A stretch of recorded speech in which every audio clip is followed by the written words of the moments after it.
مباريات المرخية والشمال عندهم مباراتين مؤجلات لأن هم طلبوا التأجيل بعد انضمام لعيبتهم والمحترفين اللي موجودين عندهم العراقيين أيمن حسين أو أمجد عطوان لمنتخب العراق في خليجي 25 اللي استطاع من خلالها المنتخب العراقي أنه يحقق اللقب.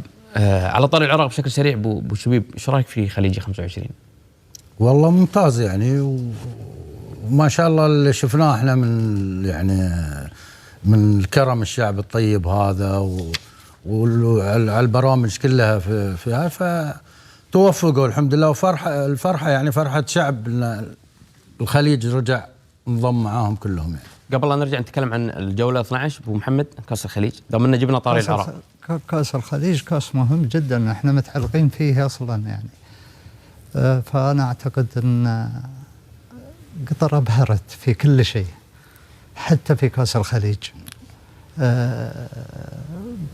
عملت اللي ما يعتمن.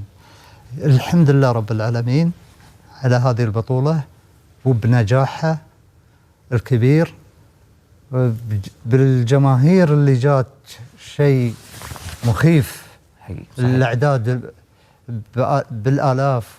فأنا أعتقد أن كأس الخليج من أنجح البطولات، بعكس من قال قبل البطولة أن ممكن فيها وما فيها إلى آخره، لكن بالعكس كانت البطولة بطولة جميلة جدا جدا جدا وجماهيرية جدا. من أنجح البطولات جماهيريا حقيقة كأس الخليج الأخيرة، بطولة خليج 25 التي أقيمت في البصرة.